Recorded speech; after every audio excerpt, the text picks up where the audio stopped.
December 8, 1941. Manila, the Philippines. The sun rises over the bay with the color of old brass, casting long shadows across the naval yard where the USS Canopus, a submarine tender, sits anchored beside the concrete pier. The air tastes of salt and diesel fuel, thick with humidity that makes every breath feel heavy. In the galley below deck, Seaman First Class James Crawford stands at the serving line, ladling scrambled eggs onto metal trays as sailors file past in a procession that seems endless.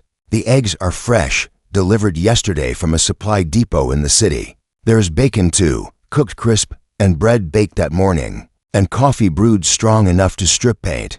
The men eat quickly, mechanically, talking in low voices about the news from Hawaii, about the attack that came yesterday morning, about the war that is no longer coming, but has arrived. Crawford moves through the routine without thinking, his hands performing actions they have repeated 10,000 times. He does not know that this breakfast, this ordinary meal of eggs and bacon and coffee, will be the last good food many of these men will eat for 3 years. He does not know that within weeks, the ship will be scuttled to prevent capture, that he and his crewmates will be taken prisoner, that they will spend the war in camps where a single egg will be worth more than gold, where the memory of bacon will become a kind of torture, where hunger will hollow them out until they are shadows of the men who stood in this line. He does not know that decades later, survivors will speak not of the beatings or the disease or the forced labor, but of the food, of what they ate before the war and what they were denied during it, of the contrast so stark and cruel that it came to symbolize everything they had lost and everything they were fighting to reclaim. The scrambled eggs on his ladle are still warm, still soft, still abundant.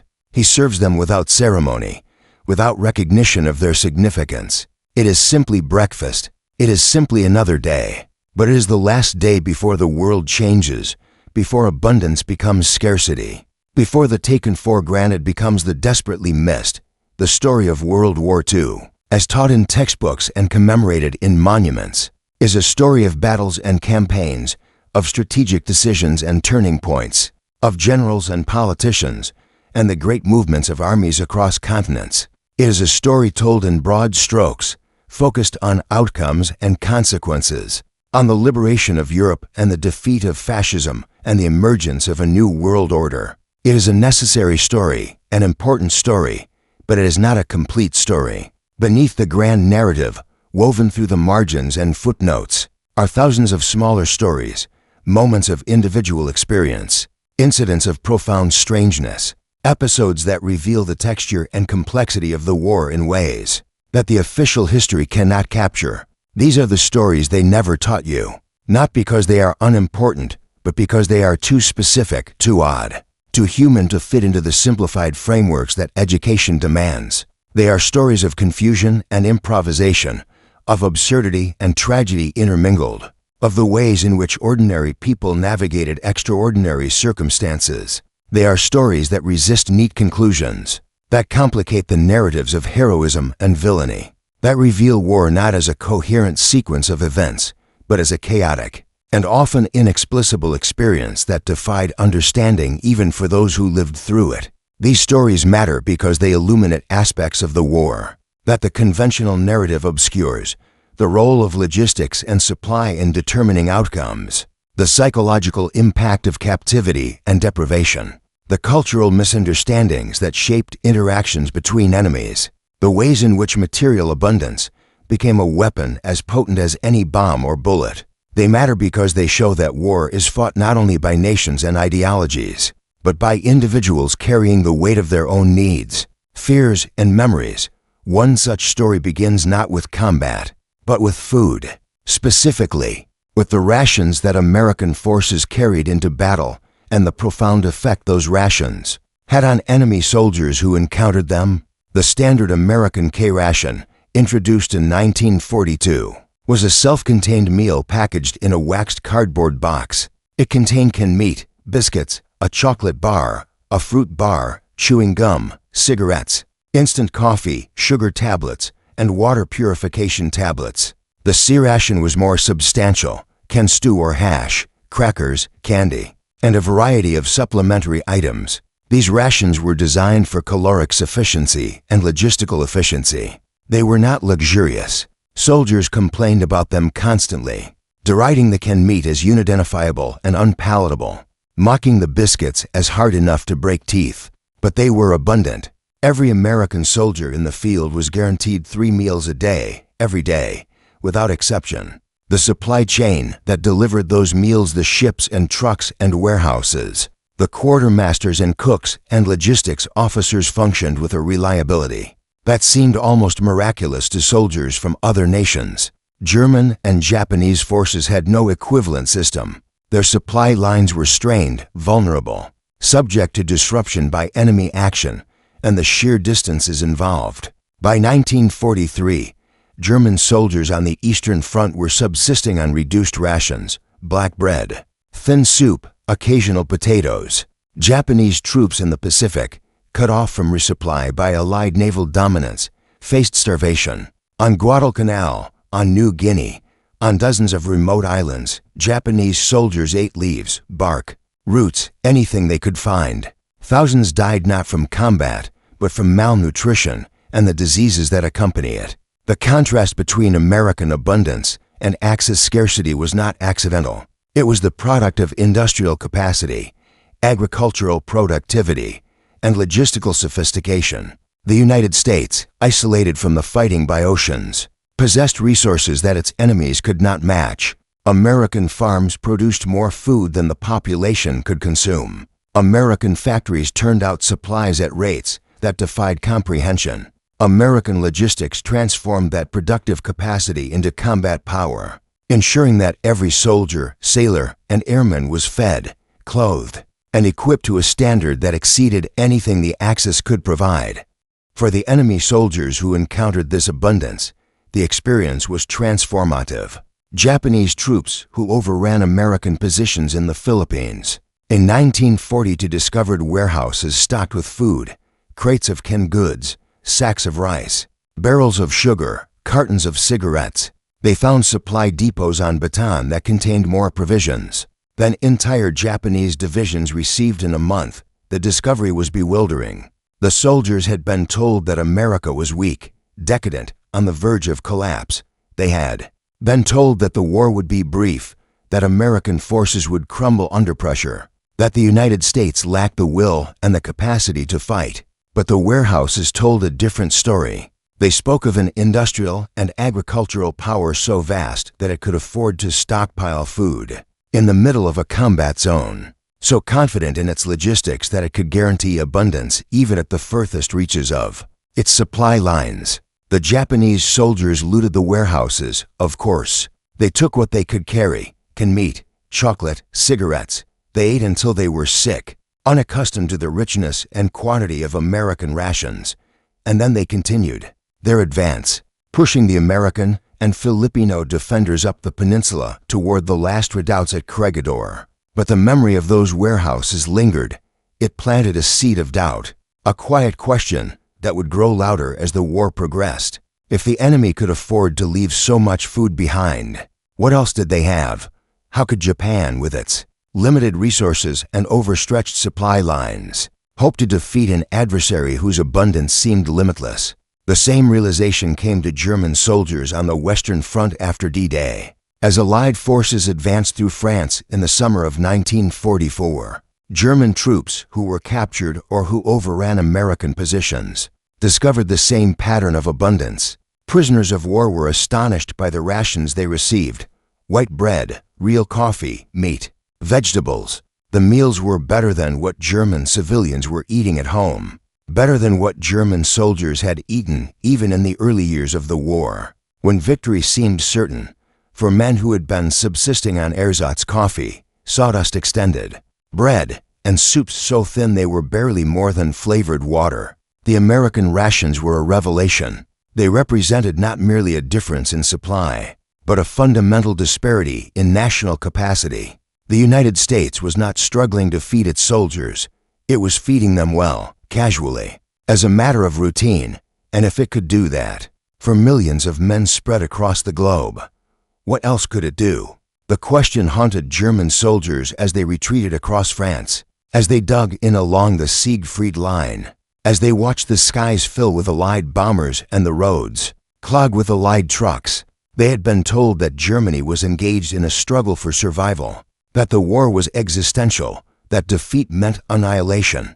And perhaps that was true, but it was also true that the enemy they faced possessed resources so vast that the struggle seemed increasingly futile.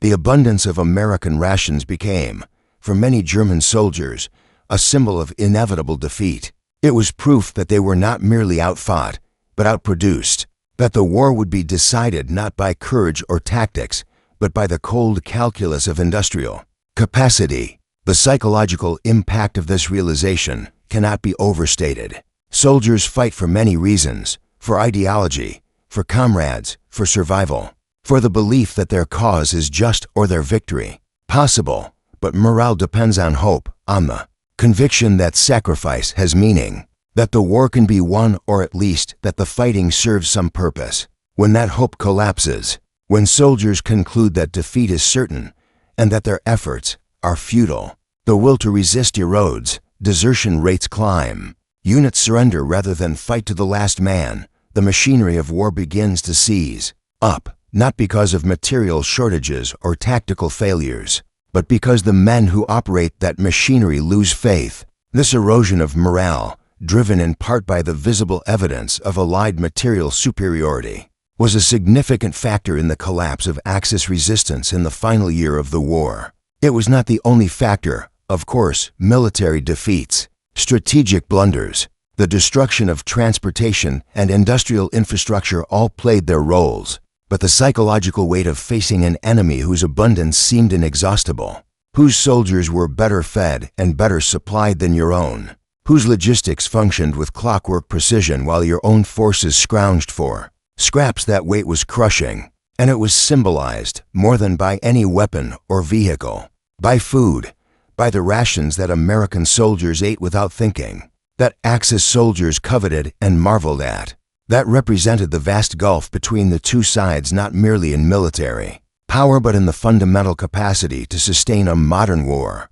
But the story of food and abundance in World War II is not only about the contrast between American plenty and Axis scarcity. It is also about what happened when abundance was taken away, when American soldiers found themselves in situations where the supply chain failed, and they were reduced to the same deprivation that their enemies faced. The prisoners of war held by Japan experienced this reversal in the most brutal terms. The men captured in the Philippines after the fall of Bataan and Corregidor, the sailors taken from sunken ships, the airmen shot down over Japanese-held territory, all of them entered a world where the abundance they had taken for granted vanished, replaced by a hunger so constant and consuming that it became the central fact of existence. The Japanese military did not comply with the Geneva Conventions regarding the treatment of prisoners. Rations provided to POWs were insufficient: a bowl of rice, thin soup, occasional vegetables.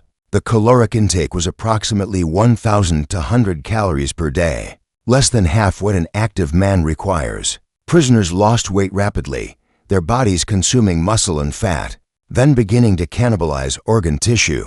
Beriberi, caused by vitamin B deficiency, caused legs and feet to swell grotesquely. Pellagra, from lack of niacin, produced lesions and dementia. Dysentery, spread by contaminated water and food, killed thousands. Prisoners became obsessed with food. They talked about it constantly, describing in elaborate detail the meals they had eaten before the war, the restaurants they would visit when they returned home, the dishes their mothers and wives had cooked. They traded recipes, argued over the proper way to prepare steaks or bake pies, invented fantasy menus for imaginary feasts. The conversations were a form of torture and a form of sustenance. They kept alive the memory of a world where food was abundant, where hunger was an inconvenience rather than a condition of existence. They reminded the prisoners of what they were fighting to return to. The contrast between the food they remembered and the food they received was a daily humiliation, a constant reminder of their powerlessness. But it was also a source of resistance. To remember abundance, to refuse to accept starvation as normal, was to maintain a connection to the world they had come from, to preserve an identity that their captors sought to erase. The Japanese guards, themselves often poorly fed, resented the prisoners' focus on food. They saw it as evidence of American weakness, of a decadent culture obsessed with material comfort. They punished prisoners who complained about rations, who were caught stealing food, who failed to show proper gratitude for what little they received. But they could not stop the prisoners from remembering, from talking, from maintaining through sheer force of will the belief that the deprivation was temporary, that the war would end, that they would return to a world where 3 meals a day was a right rather than a fantasy. For many prisoners, that belief was the only thing that sustained them. It kept them alive through years of starvation, disease, and brutality. It gave them a reason to endure when endurance seemed pointless. And when the war finally ended, when the camps were liberated and the prisoners were repatriated, the first thing many of them did was eat. Not because they were hungry though they were, but because eating was an act of reclamation, a way of reasserting control over their own bodies, of reconnecting with the abundance they had been denied. The story of American pose in Japanese camps is well known, though not as widely taught as it should be. But there are other stories, stranger and less familiar, that reveal the complexity of the war in ways that textbooks cannot capture. Consider the case of the Japanese submarine I-26, which on the night of November 13, 1942, torpedoed and sank the American troopship President Coolidge off the coast of Espiritu Santo. In the New Hebrides, the ship was carrying over 5,000 troops and a cargo of military supplies. The troops evacuated successfully, but the cargo went down with the ship. Among that cargo, submerged in 50 feet of water, were cases of Coca-Cola. 4 years after the war, local divers recovered bottles from the wreck, intact and still sealed. The carbonation preserved by the pressure, the Coca-Cola became a curiosity, a symbol of American consumer culture transplanted to the most unlikely of locations. The bottles were sold to tourists, displayed in museums, passed around as novelties. But they also represented something more significant, the extent to which American forces carried the material culture of home with them wherever they went, the determination to maintain not just logistical sufficiency, but a sense of normalcy, of connection to the world they were defending.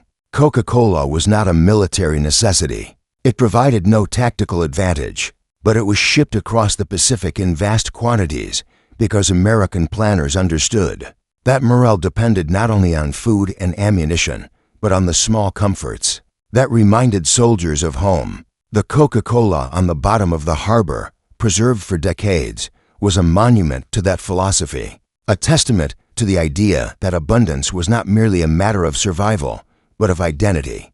Another story, in the winter of 1944, a German soldier named Heinz Werner, stationed near the Ardennes, was captured during the Battle of the Bulge. He was transported to a prisoner of war camp in Belgium, then transferred to a facility in England. There, for the first time in 2 years, he was given a meal that included fresh meat, white bread, and real butter. He later wrote in a memoir that the meal affected him more profoundly than any propaganda or interrogation. It was not the generosity of his captors that struck him. He assumed, correctly, that the food was standard issue, not a special provision for prisoners. It was the casualness of the abundance, the fact that this level of nutrition was routine, unremarkable, guaranteed. In that moment, Werner wrote, he understood that Germany had lost the war, not because of the battlefield situation, though that was dire, but because the disparity in resources was so vast that no amount of courage or tactical brilliance could overcome it. The butter on his bread represented an industrial and agricultural capacity that Germany could not match, a logistical sophistication that ensured every prisoner, every soldier, every worker in the Allied war machine was fed to a standard that exceeded what German civilians were receiving. Werner's realization was not unique. Thousands of German POWs reported similar experiences, similar moments of recognition when the abstract concept of American industrial power became concrete, visible, undeniable. The food they ate in captivity was better than what they had eaten as soldiers, better than what their families were eating at home. And that fact, more than any speech or propaganda, convinced them that the war was over, that resistance was futile, that the future belonged to the side that could afford to feed its enemies. better than the other side, could feed its own people. These stories are interconnected by a common thread: the recognition that war in the 20th century was as much about production and logistics as it was about combat. The side that could feed its soldiers, supply its armies, and maintain morale through the provision of material abundance held an advantage that no tactical innovation could overcome. The United States possessed that advantage to a degree that has never been matched in human history. American industrial output during World War II accounted for approximately 40% of global production. American farms produced food surpluses that fed not only the American military, but also allied forces in Europe and Asia, as well as millions of civilians in liberated territories. The Lend-Lease program delivered over $50 billion in aid to allied nations, including food, fuel, vehicles, and weapons. The logistics network that distributed those supplies, the Liberty ships, the Red Ball Express, the supply depots and railheads and airfields, was a marvel of organization and efficiency. It ensured that American forces, no matter where they were deployed, received the supplies they needed when they needed them. This was not luck. It was the product of planning, investment, and an economic system capable of mobilizing resources on an unprecedented scale. And it was recognized by both allies and enemies as a decisive factor in the outcome of the war. Soviet Marshal Georgy Zhukov, when asked after the war what had been most important to the Soviet victory, replied, "The most important things in this war were trucks and spam. Without the trucks, we couldn't move our armies. Without the spam, we couldn't feed them." The symbolic object that recurs throughout these stories is not a weapon or a piece of equipment, but a can of spam, a can of hash, a can of peaches. The can represented industrialized food production, the ability to preserve and transport nutrition across vast distances, to ensure that soldiers in the field received calories regardless of where they were, or what the tactical situation demanded. The can was mundane, unglamorous, often mocked by the soldiers who ate its contents. But it was also revolutionary. It solved a problem that had plagued armies for millennia: how to feed large numbers of men in the field without relying on local foraging or vulnerable supply lines. The can made modern warfare possible. It allowed armies to operate far from their bases, to sustain campaigns across continents and oceans, to focus on fighting rather than on the endless search for food. And because the United States could produce cans, millions of them, billions of them, in quantities that exceeded all other nations combined, it possessed a strategic advantage that shaped the course of the war. The can was a symbol of American abundance, but it was also a symbol of something deeper: the industrial and organizational capacity that distinguished the American war effort from that of its enemies. The Axis powers could produce excellent weapons, skilled soldiers, innovative tactics, but they could not match the United States in the one area that ultimately mattered most: the ability to sustain a global war over years, to feed and supply millions of men, to replace losses, to maintain morale, to project power across oceans while simultaneously supporting allies and rebuilding liberated territories. That capacity was rooted not in military genius but in economic fundamentals: productive capacity, resource availability, transportation infrastructure, organizational efficiency. These were unglamorous topics, the stuff of logistics manuals and supply reports rather than heroic narratives, but they determined the outcome of the war.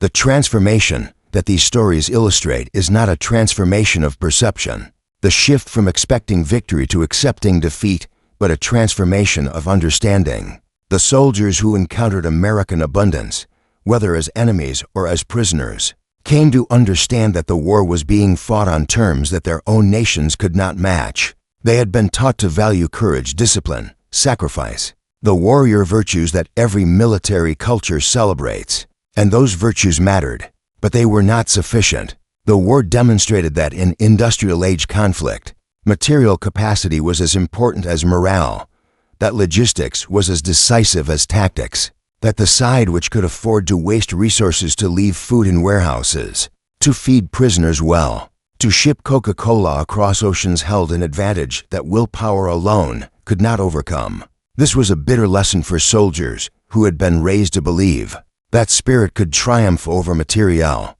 that determination could compensate for deficiencies in supply. It was a lesson that challenged the ideologies that had justified the war, that had promised that racial purity or martial valor or revolutionary fervor would carry the day. Those ideologies were proven false not primarily by military defeat, though defeats came, but by the daily, grinding reality of fighting an enemy whose abundance seemed limitless. The soldiers who learned that lesson carried it with them for the rest of their lives. Some became bitter, resentful of the injustice of a world where victory went to the side with more factories and farms. Others became pragmatic, recognizing that ideology was no substitute for productivity. Still others became admirers of the American system, convinced that a nation capable of such abundance must possess virtues worth emulating. The epilogue to these stories is written not in the victory parades or peace treaties, but in the decades that followed. The post-war order was shaped by the recognition that material abundance was both a source of power and a model to be replicated. The Marshall Plan, which rebuilt Europe, was predicated on the idea that economic prosperity would prevent the return of fascism and the spread of communism. The Bretton Woods system established American economic leadership by tying global currencies to the dollar. The Cold War became a competition not only of military might, but of living standards, with each side seeking to demonstrate that its system could provide a better life for its citizens. The United States won that competition, as it had won World War II, not through military conquest but through productive capacity, through the ability to generate and distribute abundance. The can of Spam, the K-ration, the bottle of Coca-Cola on the ocean floor, these were the true weapons of American victory, more potent than bombers or battleships because they represented something that could not be destroyed or defeated, the capacity to produce more than was needed, to waste without consequence, to ensure that no American soldier, no allied partner, no liberated civilian would go hungry while American farms and factories were operating. This was the lesson of World War II that textbooks rarely teach, that wars are won not only by heroes and generals, but by farmers and factory workers, by truck drivers and supply clerks, by the unglamorous infrastructure of production and distribution that sustains armies and nations. It is a lesson about the power of abundance, about the ways in which material prosperity shapes political and military outcomes, about the recognition that freedom and democracy are sustained not merely by ideals but by the capacity to deliver tangible improvements in the lives of ordinary people. The men who ate breakfast on the USS Canopus on December 8, 1941, did not think about any of this. They thought about the attack on Pearl Harbor, about the war that had just begun, about the uncertainty of what came next. They ate their scrambled eggs and bacon without recognizing the significance of the meal, without understanding that it represented a form of power that their enemies could not match. They went on to fight in the Philippines, to endure the Bataan Death March, to survive years of captivity in camps where food was a distant memory and hunger was a constant companion. Some of them died in those camps.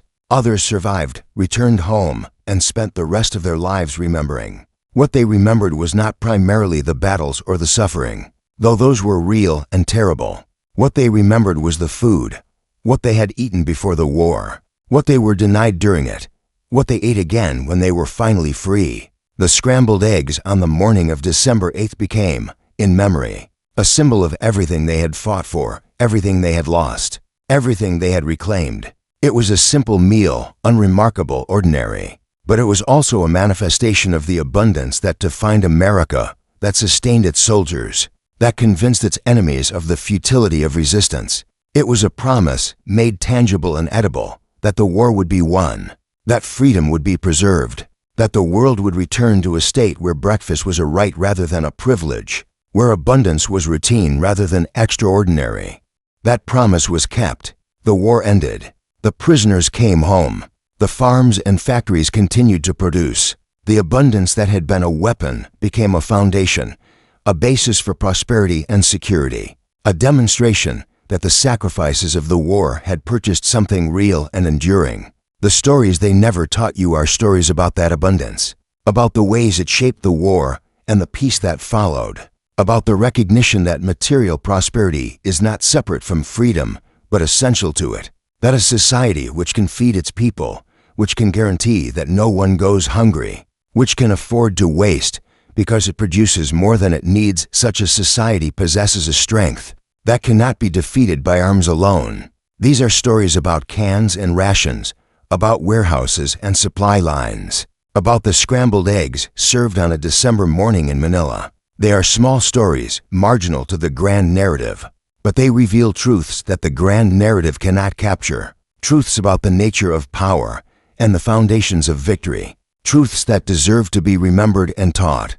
so that future generations understand not only who won the war, but why and what that victory meant and what it required. The war was won by many things, by courage and sacrifice, by strategy and tactics, by technology and intelligence. But it was also won by breakfast, by the scrambled eggs and bacon, by the K-rations and the cans of Spam, by the abundance that seemed so ordinary to those who possessed it and so extraordinary to those who did not. That abundance was not inevitable. It was the product of choices, investments, systems built over decades, and it remains, to this day, the foundation of American power and the promise of American democracy, that prosperity is possible, that hunger can be defeated, that abundance is not a luxury but a right, something worth fighting for, worth defending, worth remembering.